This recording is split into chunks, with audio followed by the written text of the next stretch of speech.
ಕಾವೇರಿ ವಿಚಾರವಾಗಿ ಈಗಾಗಲೇ ಎಲ್ಲ ಸಂಘಟನೆಗಳು ಕೂಡ ಒಂದು ಸಪೋರ್ಟನ್ನು ಕೊಡ್ತಾ ಇರೋದು, ಮತ್ತು ಆಮ್ ಆದ್ಮಿ ಪಾರ್ಟಿಯಿಂದ ಕೂಡ ಈ ಒಂದು ಕಾವೇರಿ ಹೋರಾಟ ವಿಚಾರಕ್ಕೆ ಒಂದು ಸಪೋರ್ಟನ್ನು ಕೊಡ್ತಾ ಇರೋದು. ಈ ಬಗ್ಗೆ ಮಾತಾಡೋದಕ್ಕೆ ನಮ್ಮ ಜೊತೆ ಉಷಾ ಮೋಹನ್ ಇದ್ದಾರೆ, ನಾನು ಅವ್ರನ್ನೇ ಮಾತಾಡ್ತೀನಿ.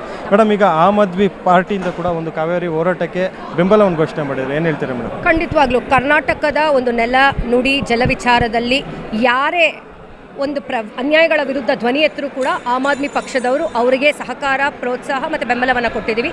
ಇವತ್ತಿನ ಈ ಸಭೆಗೆ ನಾವು ಕೂಡ ಹಾಜರಿದ್ವಿ.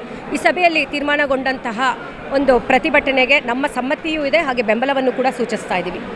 ಪ್ರತಿ ಯಾವುದೇ ಒಂದು ಪಕ್ಷ ಇರ್ಬೋದು, ಯಾವುದೇ ಒಂದು ಸರ್ಕಾರಗಳ ಅಧಿಕಾರದಂತ ಇದ್ದ ಸಂದರ್ಭದಲ್ಲಿ ಪ್ರತಿ ಸಲ ತಮಿಳು ಪರವಾಗಿ ಒಂದು ಆದೇಶಗಳು ಬರ್ತಾ ಇದೆ. ಈಗ ಸರಿಯಾದ ರೀತಿಯಾಗಿ ಒಂದು ವಾದ ಇರ್ಬೋದು, ಮತ್ತು ಇಲ್ಲಿ ಇರ್ತಕ್ಕಂಥ ಸಮಸ್ಯೆ ಬಗ್ಗೆ ಒಂದು CWRC ಮಂದಟ್ಟು ಮಾಡೋದಕ್ಕೆಲ್ಲ ವಿಫಲ ಆಗಿದೆ ಅಂತ.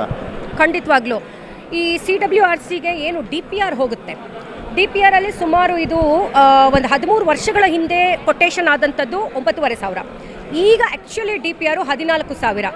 ಪ್ರತಿ ಬಾರಿ ಇಲ್ಲಿಂದ ಒಂದು ಏನು ಹೇಳ್ತಾರೆ ಅಫಿಡವಿಟ್ ಫೈಲ್ ಮಾಡಿ ಸರ್ಕಾರಗಳಿಂದ ಕಳಿಸಿದ್ರೆ ಅಲ್ಲಿ ಸೆಂಟ್ರಲಲ್ಲಿ BJP ಸರ್ಕಾರ ರಿಜೆಕ್ಟ್ ಮಾಡ್ತಾ ಇದೆ. ಯಾವುದೇ ಸರ್ಕಾರಗಳಲ್ಲಿ ಅಂದರೆ ಇದರಲ್ಲಿ ಇಂಟ್ರೆಸ್ಟು ಒಂದು ಹಿತಾಸಕ್ತಿಯನ್ನು ತಗೊಂಡು ಒಂದು ರಾಜ್ಯದ ಜನರ ಪರವಾಗಿ ಆ ಕಾವೇರಿ ನಮ್ಮ ನೀರು ಅನ್ನೋದನ್ನು ಸರ್ಕಾರಕ್ಕೆ ಇಂಟ್ರೆಸ್ಟ್ ಇರಬೇಕು. ಆದರೆ ಇಲ್ಲಿ ಎಲ್ಲೋ ಒಂದು ಕಡೆ ಸರ್ಕಾರಗಳು ಈ ಒಂದು ವಿಚಾರವನ್ನು ಸೆಂಟ್ರಲಿಗೆ ಅಂದರೆ ಟ್ರಿಬ್ಯುನಲ್ ಕಾವೇರಿ CWRC ಅವರಿಗೆ ತಲುಪೋದ್ರಲ್ಲಿ ವಿಫಲ ಆಗ್ತಿದೆ ಅನ್ನೋದು ನಮ್ಮ ಅಭಿಪ್ರಾಯ.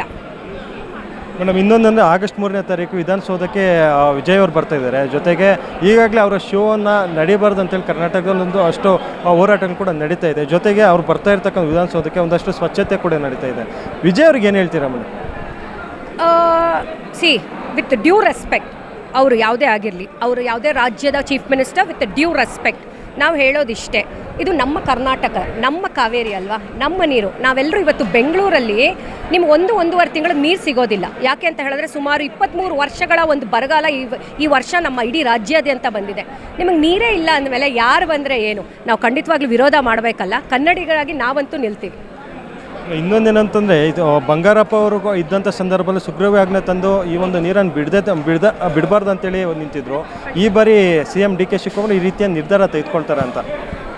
ಬಂಗಾರಪ್ಪನವರ ಅವಧಿಯಲ್ಲಿ ಸಾಕಷ್ಟು ಒಂದು ದೊಡ್ಡ ಮಟ್ಟದ ನಿರ್ಧಾರ ಆಗಿತ್ತು. ಅವತ್ತು ಇಡೀ ಕರ್ನಾಟಕದ ಜನತೆಗೆ ಒಂದು ನ್ಯಾಯವನ್ನು ಸಿಕ್ಕಿತ್ತು. ಅದೇ ರೀತಿ DK ಶಿವಕುಮಾರ್ ಅವರೇ, ದಯವಿಟ್ಟು ನಿಮ್ಮ ರಾಜಕೀಯವನ್ನು ಪಕ್ಕದಲ್ಲಿಟ್ಟು ನೀವೊಬ್ಬರು ಚೀಫ್ ಮಿನಿಸ್ಟರ್ ಆಗಿ ಅದೇ ಕರ್ನಾಟಕದ ಕಾವೇರಿ ನೀರನ್ನು ಕುಡಿತಿದ್ದೀರಾ, ಸಾಕಷ್ಟು ಮಂದಿಗೆ ತೊಂದರೆ ಆಗುತ್ತೆ ಮುಂದಿನ ದಿನಗಳಲ್ಲಿ. ಅದನ್ನು ಗಮನದಲ್ಲಿಟ್ಟುಕೊಂಡು ನೀವು ಕ್ರಮಗಳನ್ನು ಸರ್ಕಾರದ ವತಿಯಿಂದ ತಗೊಳ್ಬೇಕು ಅನ್ನೋದನ್ನು ನಾವು ಕೂಡ ನಿಮ್ಮ ಗಮನಕ್ಕೆ ತರ್ತಾ ಇದ್ದೀವಿ ಮತ್ತು ಎಚ್ಚರಿಕೆಯನ್ನು ಕೂಡ ಕೊಡ್ತಾ ಇದ್ದೀವಿ. ಇದಿಷ್ಟು ಉಷಾ ಮೋಹನ್ ಅವರ ಮಾತಾ ಇರುವಂಥದ್ದು. ಈ ಒಂದು ಹೋರಾಟಕ್ಕೆ ಆಮ್ ಆದ್ಮಿ ಪಾರ್ಟಿಯಿಂದ ಎಲ್ಲ ರೀತಿ ಸಪೋರ್ಟ್ ಇರ್ತದೆ ಅಂತಕ್ಕಂಥ ಅವ್ರ ಮಾತಾ ಇರುವಂಥ, ಮತ್ತು ಈ ಒಂದು ಹೋರಾಟದಲ್ಲಿ ಯಾವುದೇ ಕಾರಣಕ್ಕೂ ಎಲ್ಲ ಜನ ಭಾಗವಹಿಸಬೇಕು ಅಂತೇಳಿ ಅವರ ಮಾತಾ ಹೇಳ್ತಾ ಇರುವಂಥದ್ದು. ಕ್ಯಾಮ್ರಾ ಪರ್ಸನ್ ನಡಬ್ ಜೊತೆ ದರ್ಶನ್, ಎಲ್ಲವಾಗಲೂ ಜನತಾ TV.